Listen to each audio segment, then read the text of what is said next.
कैसी मुलाकात?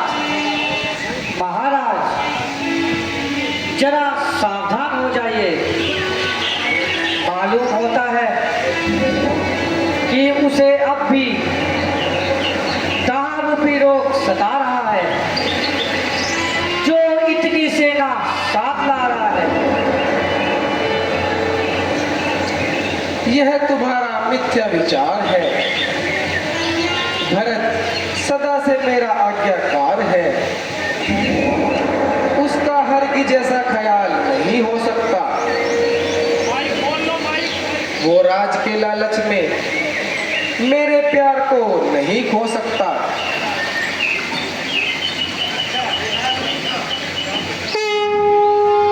रक्षा, हे नाथ रक्षा, हे स्वामी रक्षा।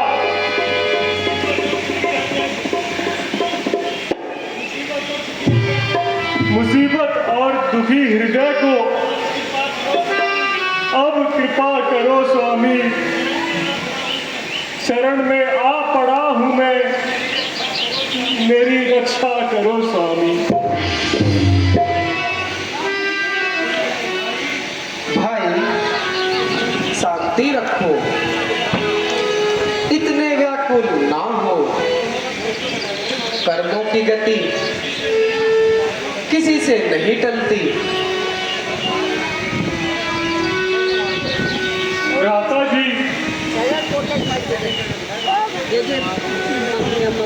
आपके दर्शन के बिना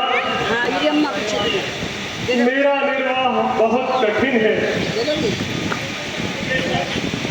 ये सब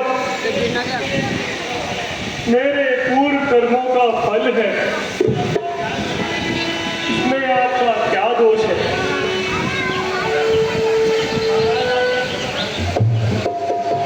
महाराज, आपका सेवक तीन शत्रुघ्न।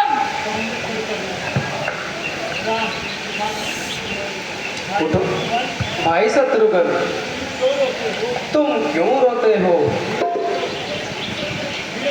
धीरज धरो, भरत तुम्हारे रक्षक हैं।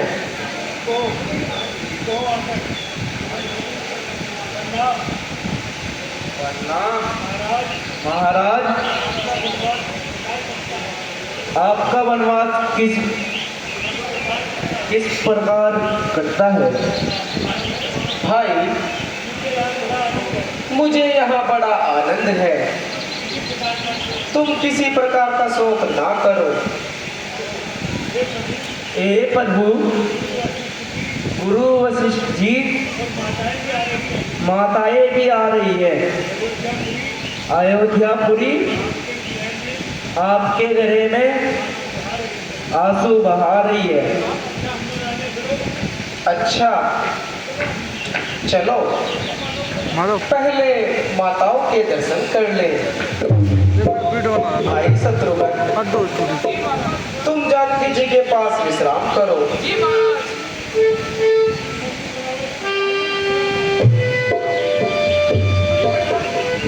गुरु जी प्रणाम। हेलो माता जी प्रणाम। आपने इतना कष्ट व्यथा ही उठाया। माता जी, इसमें आपका कोई दोष नहीं है। यह काल और कर्म के अनुसार विधाता ने फल दिया है।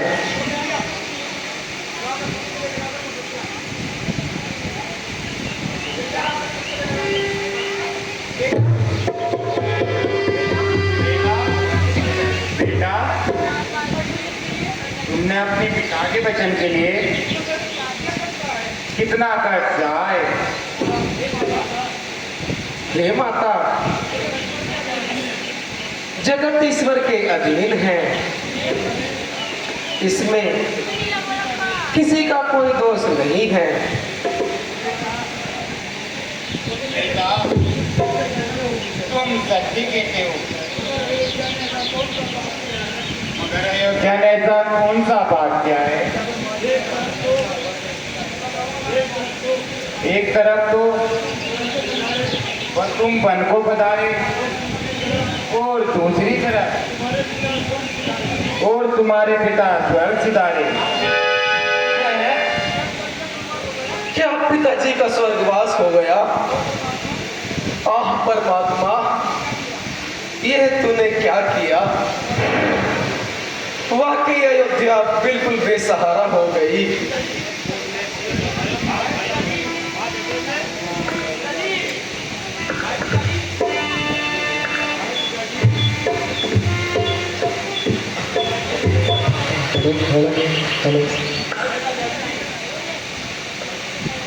हाय पिताजी,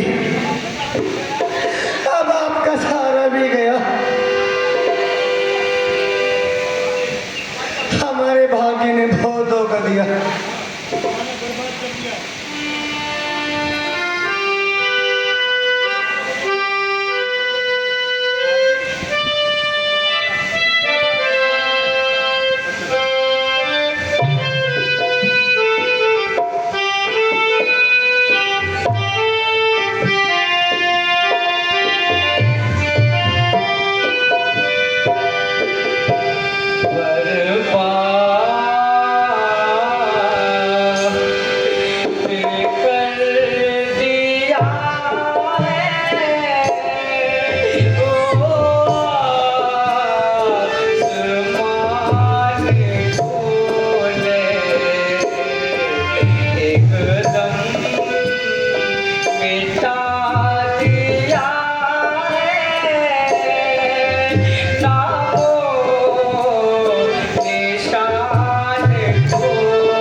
बेटा शांति करो। विधाता की गति जानी नहीं जाती। जो होनी होती है वह सामने जरूर आती है। महाराज, वनों में कंदमूल के सिवा और कोई भोजन नहीं मिलता। अनेक प्रकार का कष्ट उठाना पड़ता है। यहाँ पर ये सब लोग बड़ा कष्ट पाएंगे, इसलिए आप कृपा करके इनको लेकर अवध लौट जाइए और प्रजा का मुनासिब इंतजाम कराइए। हे राम, मैंने भरत जी को पहले ही बहुत समझाया, परंतु इनके प्रेम के सामने हमारा कोई उपाय काम नहीं आया। प्यारे भाई, अब तुम विचार कर ऐसा काम करो जिससे माताओं और प्रजा को सुख मिले और अयोध्या वासियों के दिल का मुरझाया हुआ फूल फिर से खिले। सहारे उठ गए सारे, तुम ही आधार हो उनका। करो ऐसा जतन भाई कि फिर उद्धार हो इनका। हे नाथ,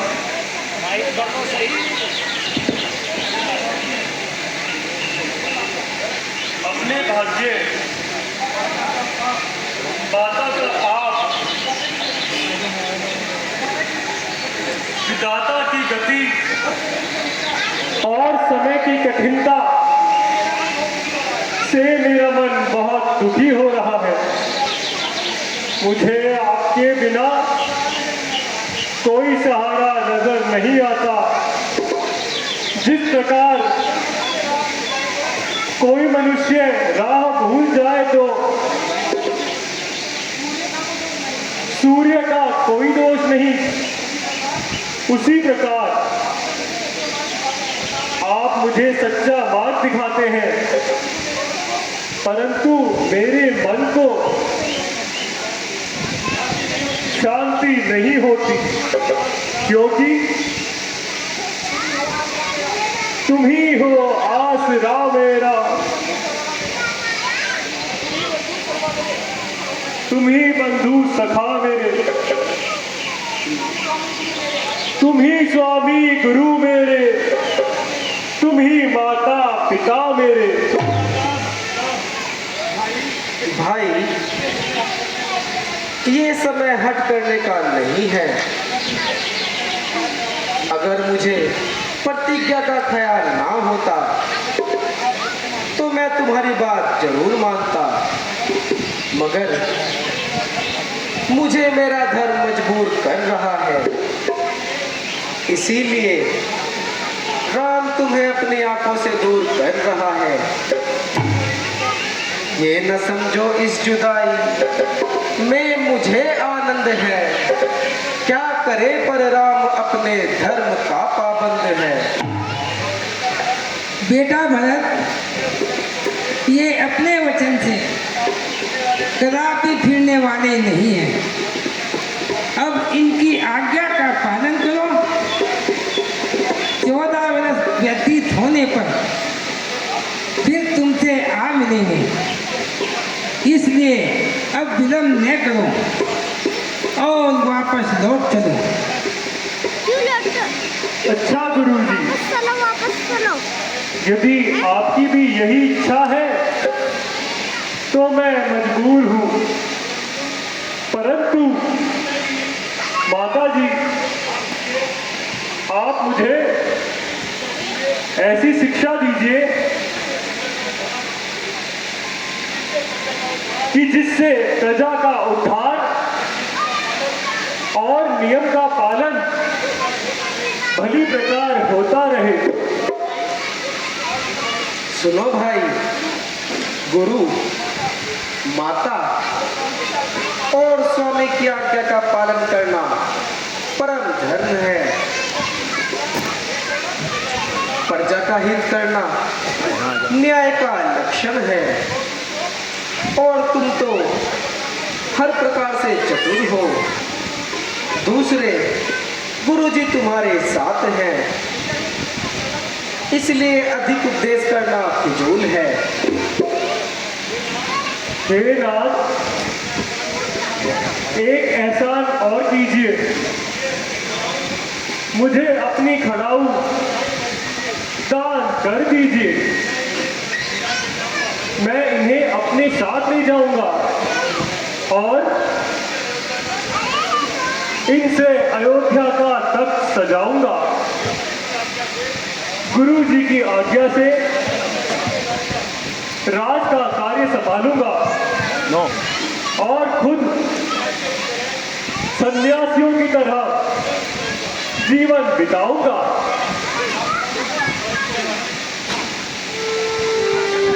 अच्छा प्यारे, ये मेरी खड़ाऊ ले जाओ।